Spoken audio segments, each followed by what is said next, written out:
President Trump Qatar और मिस्र के बीच गजा का भविष्य रचने की तैयारी में है, लेकिन इस बार ये पीस डील या शांति समझौता मिस्र में क्यों हुआ, ये सवाल इसलिए भी लाजमी हो जाता है कि इससे पहले गजा को लेकर हमास और इसराइल के दरमियान सारी बातचीत कतर की राजधानी दोहा में कतर की मध्यस्थता में होती रही।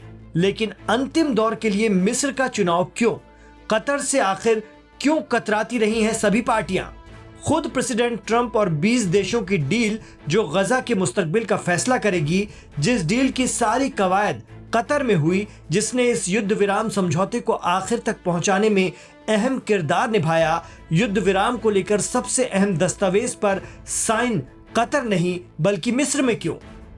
एक्सपर्ट बताते हैं कि गजा युद्ध को खत्म करने और शांति प्रक्रिया को आगे बढ़ाने में मिस्र एक अहम मध्यस्थ बनकर उभरा है। गजा से मिस्र की रफा क्रॉसिंग जुड़ी हुई है, जो इंसानी मदद पहुंचाने का सबसे अहम रास्ता है। जैसे ही हमास और इसराइल इस डील के लिए आगे बढ़े और हमले रुके, वैसे ही मिस्र ने रसद और कपड़े, बच्चों का सामान सैकड़ों ट्रकों से गजा में एंटर किया। इस पूरी डील में मिस्र भौगोलिक रूप से भी बहुत अहम बन गया है। मिस्र के इसराइल के साथ भी बहुत अच्छे ताल्लुकात हैं, क्योंकि मिस्र इसराइल और गजा दोनों का पड़ोसी है। इतना ही नहीं, मिस्र के पास एक ताकतवर प्रोफेशनल फोर्स भी है और उसकी अमेरिका और अरब मुल्कों से भी मजबूत दोस्ती है। देखा जाए तो मिस्र मुख्य क्षेत्रीय ताकत बनकर वापसी कर रहा है, जो शांति की बातचीत की दिशा तय कर सकेगा। मीडिया रिपोर्ट बताती है कि सिर्फ रफा क्रॉसिंग ही एकमात्र ऐसा जमीनी रास्ता है जो मिस्र से जुड़ा है, यानी इसराइल के सीधे नियंत्रण में नहीं है। यही वजह है कि जब इसराइल गजा को ब्लॉकेट कर देता है, नाकाबंदी कर देता है, तो दुनिया से गजा को जोड़ने का एकमात्र या वाहिद रास्ता रफा ही रह जाता है। रफा क्रॉसिंग मिस्र के कंट्रोल में है और इसकी हिफाजत का फैसला मिस्र की सरकार करती है। इसका मतलब है कि डील पर साइनिंग में मिस्र की भूमिका बहुत अहम हो जाती है। अगर मिस्र सहयोग ना करे तो गजा में राहत पहुंचाना करीब करीब नामुमकिन हो जाए।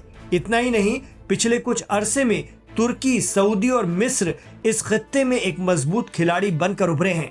मिस्र के प्रेसिडेंट अल सीसी के प्रेसिडेंट ट्रंप से भी बहुत अच्छे ताल्लुकात हैं। वही कतर से दूरी बनाने की एक बड़ी वजह यह भी रही इस बार कि इसराइल ने कतर पर हमला किया था। प्रेसिडेंट ट्रंप के कहने पर पीएम नेतन्याहू ने इसके लिए हालांकि माफी मांग ली, लेकिन इस हमले के बाद कतर में सुरक्षा को लेकर सवाल खड़े हो गए हैं। यही वजह रही कि इसराइल के पड़ोसी मिस्र में आगे की डील अंजाम दी गई, क्योंकि मिस्र एक ताकतवर फौज रखता है और मिस्र के प्रेसिडेंट अल सीसी पहले ही कह चुके हैं कि अगर इसराइल ने मिस्र के साथ ये हिमाकत की तो वो इसराइल पर हमला बोल देंगे। मिस्र का अमेरिका और इसराइल दोनों से अच्छा रिश्ता होने की वजह से वो बीच का संतुलन बना सकता है, जो किसी भी डील की साइनिंग के लिए बेहद जरूरी है। मिस्र इस इलाके में क्षेत्रीय स्थिरता का गारंटर माना जा रहा है। आप क्या सोचते हैं, मिस्र को यह भूमिका देना कितना सही है? हमें कमेंट बॉक्स पर जरूर बताएं।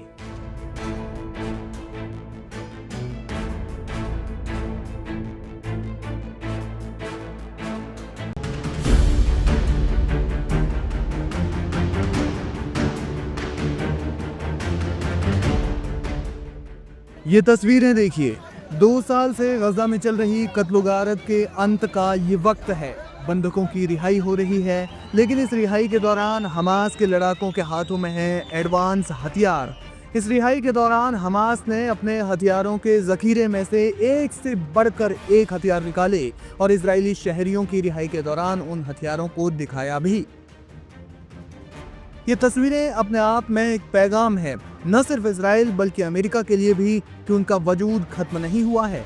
वे डटे हुए हैं और उनके पास बेहतरीन हथियार भी मौजूद हैं। 13 अक्टूबर 2025 को गजा सिटी के पैलेस्टाइन स्क्वायर पर आयोजित समारोह के दौरान हमास के लड़ाकों ने अपनी सैन्य क्षमता का प्रदर्शन करते हुए तमाम तरह के एडवांस हथियारों को दिखाया।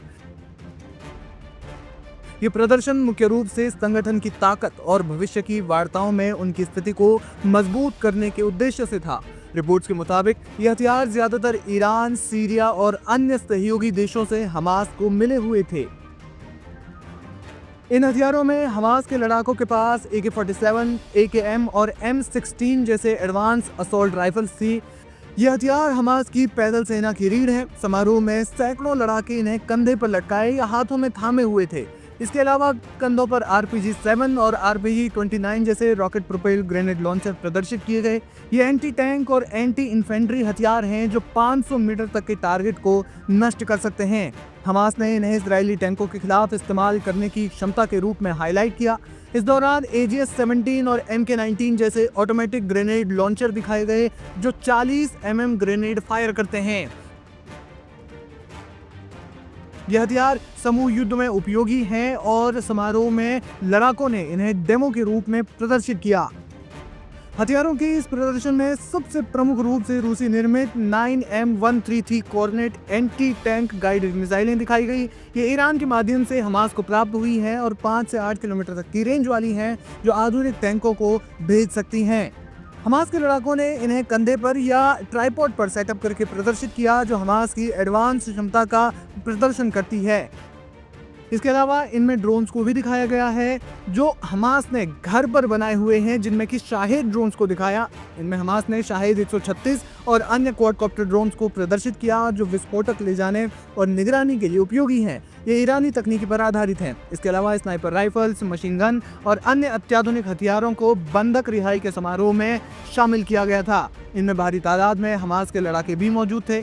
हमास ने ये इसलिए किया ताकि वो इजराइल और अमेरिका को एक संदेश दे सके कि उनके पास न लड़ाकों की कमी है और ना ही हथियारों की।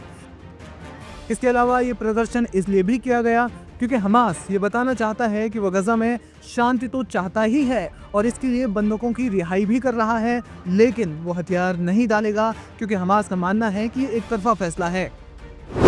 कैसे हुई बंधकों की रिहाई? हमास ने 20 इजरायली बंधकों को अंतर्राष्ट्रीय रेड क्रॉस को सौंपा, जिनमें सैनिक और नागरिक शामिल हैं। इनमें ओमरी मिरान, अरियल पुर्नियो और निमरोद कोहेन जैसे प्रमुख नाम हैं। रिहाई के पहले कुछ बंधकों को उनके परिवारों से वीडियो कॉल के जरिए बात करने की अनुमति दी गई, जिसे हमास ने मानवीय कदम बताया। इसके अलावा 28 मृत बंधकों के शवों का आदान प्रदान भी प्रस्तावित है, जो कि आने वाले समय में होना है। बदले में इजराइल ने लगभग 2000 फिलिस्तीनी कैदियों को रिहा करने की मंजूरी दी है, जिनमें से कुछ पहले ही रिहा हो चुके हैं।